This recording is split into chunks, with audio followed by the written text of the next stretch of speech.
दुनिया में जब भी प्रेम की मिसालें दी जाती हैं, तो उसमें सबसे पहला नाम भगवान श्री कृष्ण और राधा जी का आता है।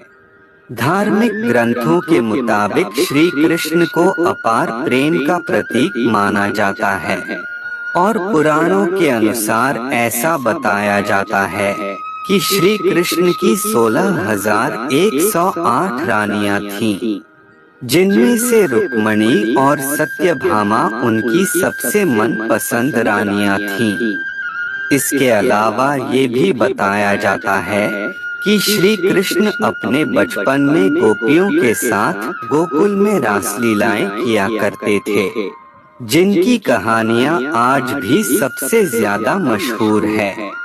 लेकिन मित्रों, क्या आपको ये पता है कि सभी को प्रेम सिखाने वाले श्री कृष्ण का नाम आज भी केवल और केवल राधा जी के साथ ही क्यों लिया जाता है?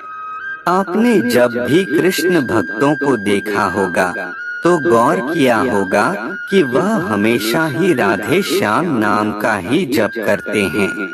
इस दुनिया में जब भी श्री कृष्ण और राधा जी के प्रेम का कहीं जिक्र किया जाता है, तो सभी के मन में अक्सर ये सवाल उठता है कि जब आखिर श्री कृष्ण और राधा जी के बीच इतना अधिक प्रेम था, तो इन दोनों ने आपस में विवाह क्यों नहीं किया?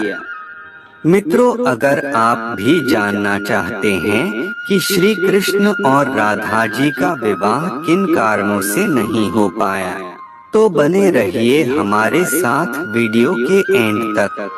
नमस्कार मित्रों, स्वागत है आपका आज के इस नए वीडियो पर एक बार फिर।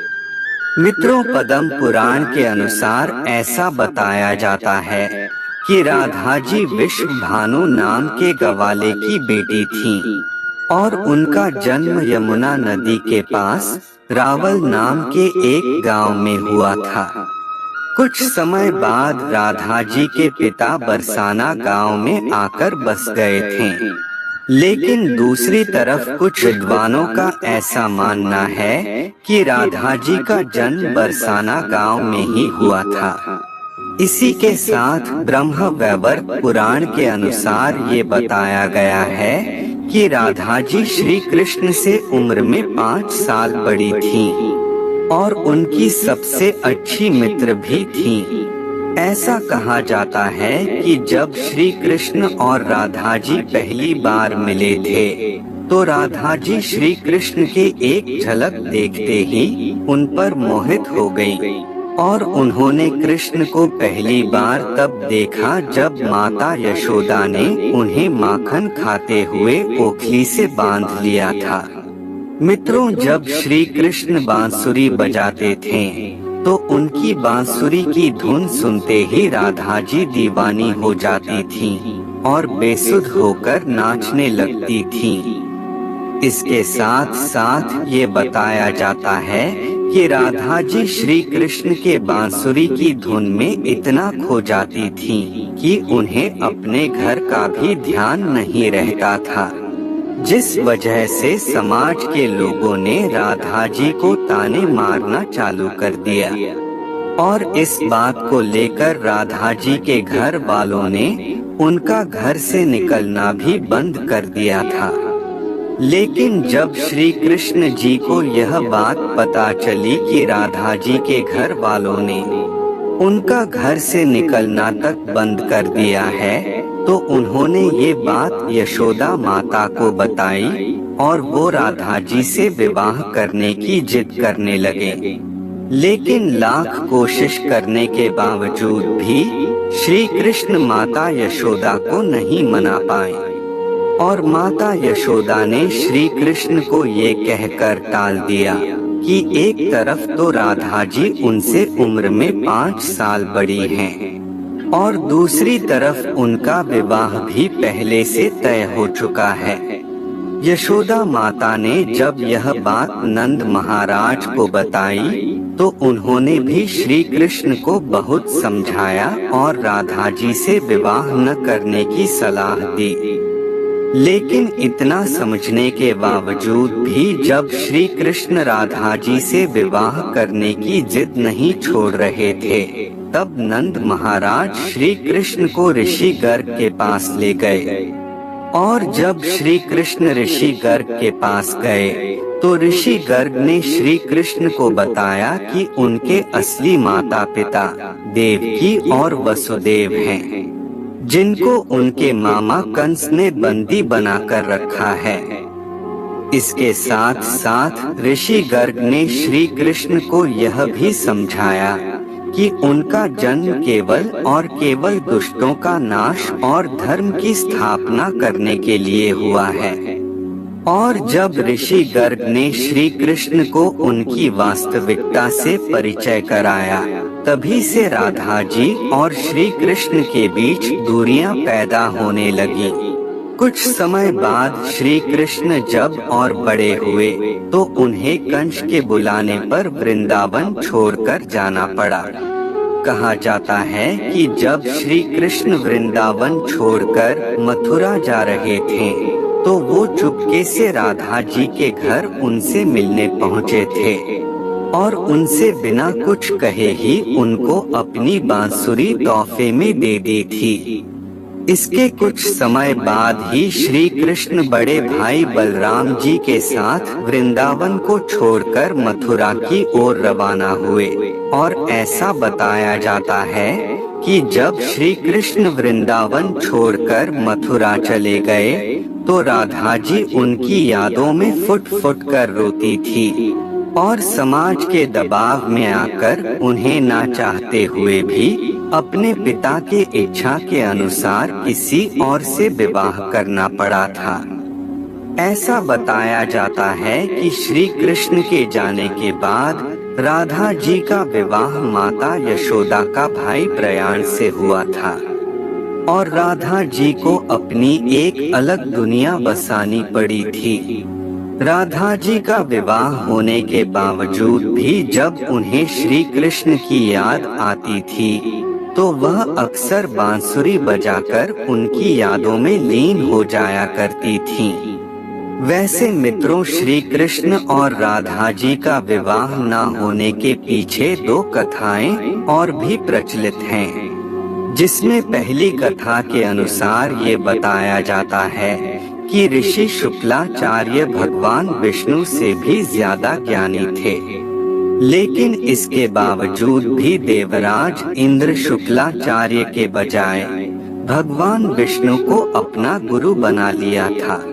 जब शुक्लाचार्य ने ये सब अपनी आंखों से देखा तो उन्होंने इसे अपना अपमान समझकर असुरों को शिक्षा देना शुरू कर दी और उनके गुरु बन गए।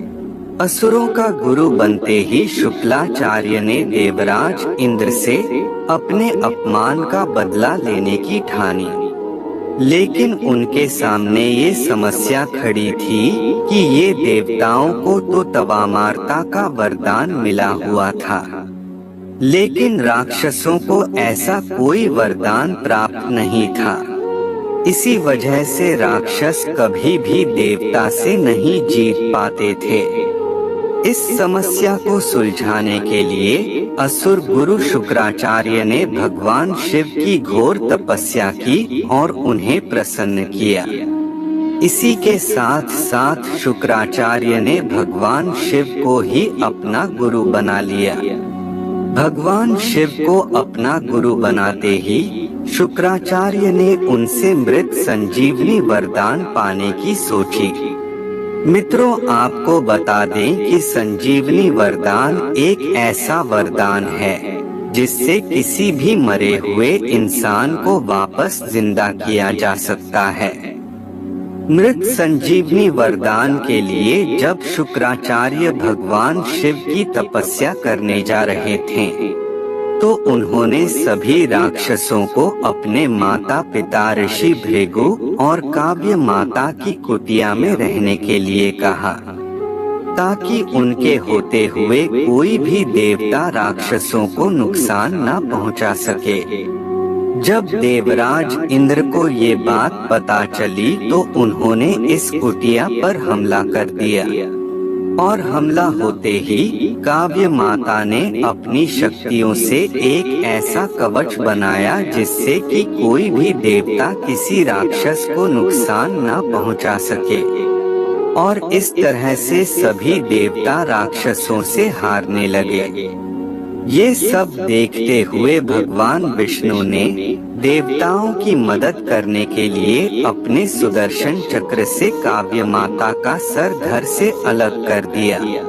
हालांकि ऋषि भृगु ने अपनी पत्नी यानी कि काव्यमती को कामधेनु गाय की मदद से वापस जिंदा तो कर लिया, लेकिन इसके साथ साथ उन्होंने भगवान विष्णु को ये श्राप दिया कि उन्हें इस धरती पर जन्म लेकर पत्नी वियोग सहना पड़ेगा।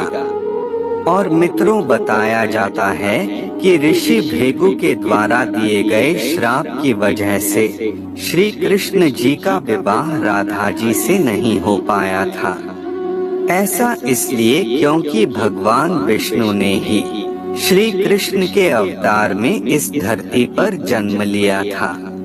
अब मित्रों, श्री कृष्ण और राधा जी का विवाह ना हो पाने के पीछे एक और कथा भी काफी ज्यादा प्रचलित है, जिसके मुताबिक ऐसा बताया जाता है कि एक बार देव ऋषि नारद को ये घमंड हो गया था कि खुद कामदेव भी उनकी तपस्या और ब्रह्मचर्य को नहीं तोड़ सकते। ये सब देखते हुए भगवान विष्णु ने सोचा कि क्यों ना देव ऋषि नारद का ये घमंड तोड़ा जाए। और जब देव ऋषि नारद एक बार रास्ते में कहीं जा रहे थे तो उन्हें एक बहुत ही सुंदर नगर दिखाई दिया, जहां माता लक्ष्मी के स्वयंवर का आयोजन किया जा रहा था। तब नारद मुनि उस नगर में गए और वो माता लक्ष्मी के एक झलक देखते ही वे उन पर मोहित हो गए। लक्ष्मी जी के रूप और सुंदरता को देखकर देव ऋषि नारद का ब्रह्मचर्य तो भंग हो ही चुका था। इसके लिए उन्होंने सोचा कि क्यों ना इस स्वयंवर में भाग ले लिया जाए।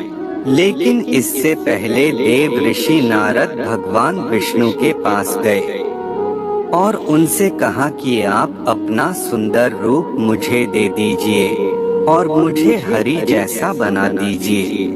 मित्रों, आपको बता दें कि हरि का एक और अर्थ वानर होता है, लेकिन देव ऋषि नारद ये बात नहीं जानते थे और भगवान विष्णु ने उन्हें एक वानर रूप दे दिया।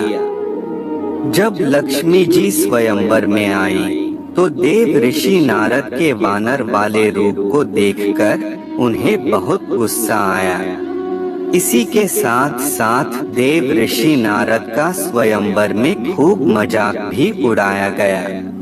उसी समय की बात है कि भगवान विष्णु भी एक राजा भेष रखकर उसी स्वयंवर में आ गए और भगवान विष्णु के सुंदर रूप को देखते ही लक्ष्मी जी ने उन्हें अपने पति के रूप में चुन लिया। ये सब देखकर स्वयंवर में बैठे सभी लोग देव ऋषि नारद की और भी ज्यादा हंसी उड़ाने लगे और उन्हें कहा कि पहले जाकर अपना रूप तो देखो। जब देव ऋषि नारद ने शीशे में जाकर अपना रूप देखा तो इन्हें अपना वानर वाला रूप देखकर बहुत गुस्सा आया। इसी के साथ साथ देव ऋषि नारद भगवान विष्णु को भला बुरा कहने लगे और उन्हें श्राप दिया कि जिस तरह से मैं स्त्री वियोग में तड़प रहा हूँ, उसी तरह तुम्हें भी अपने हर जन्म में स्त्री वियोग सहना पड़ेगा। लेकिन इसके कुछ समय बाद नारद मुनि को अपने गलतियों का एहसास हुआ और उन्होंने भगवान विष्णु से इस बात के लिए क्षमा मांगी। इसके बाद भगवान विष्णु ने नारद मुनि को क्षमा करते हुए बताया कि ये सब तो उनकी ही माया थी। वैसे मित्रों, कमेंट करके बताइए कि आपको क्या लगता है, इनमें से किस श्राप के कारण श्री कृष्ण और राधा जी का विवाह नहीं हो पाया। फिलहाल आज के वीडियो में बस इतना ही। अब हमें इजाजत दें और वीडियो को अंत तक देखने के लिए आपका बहुत बहुत शुक्रिया।